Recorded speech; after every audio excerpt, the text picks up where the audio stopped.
Electric cars are great to drive. They're quiet, incredibly responsive, and can offer an overall lower running cost. But if you're a first-time EV owner, there are a few things that you might want to think about before you set off on that first drive. Essentially, the way you drive any EV is the same, but they do have a few differences compared to, say, a petrol or a diesel car. So let's take a look at some of those now.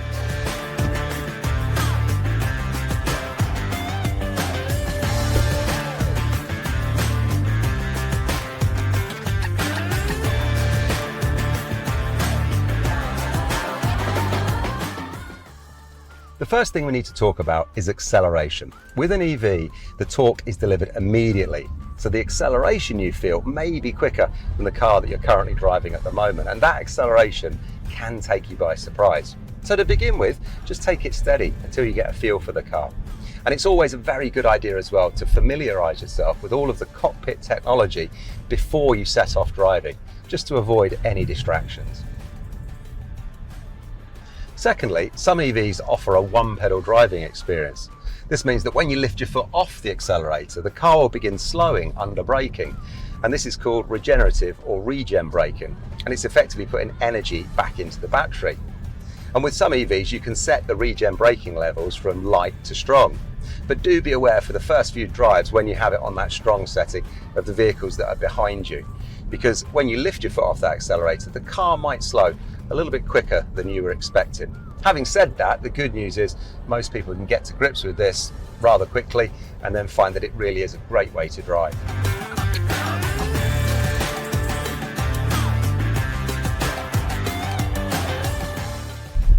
The advantage of one-pedal driving is that you're able to start and stop the car in most traffic conditions using just the accelerator pedal. But at first, it's important to reassess your braking distances while you're getting used to the car. Now in EVs, this is particularly important because they are heavier than conventional cars due to the battery packs that are on board.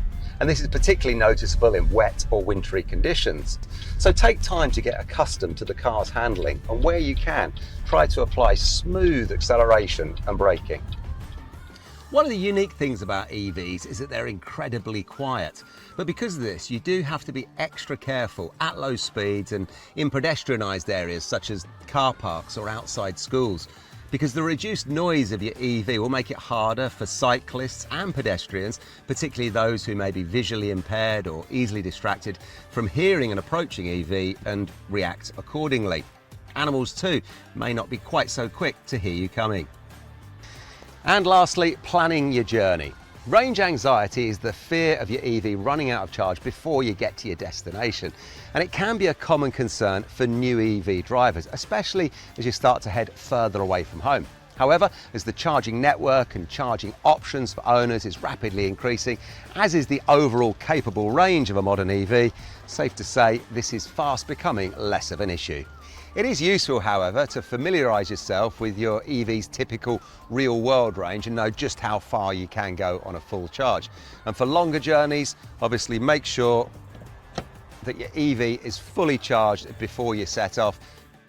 Driving an electric car really is nothing out of the ordinary, and by familiarising yourself with these few handy tips, you'll be safely up to speed in no time and really enjoy your electric driving experience.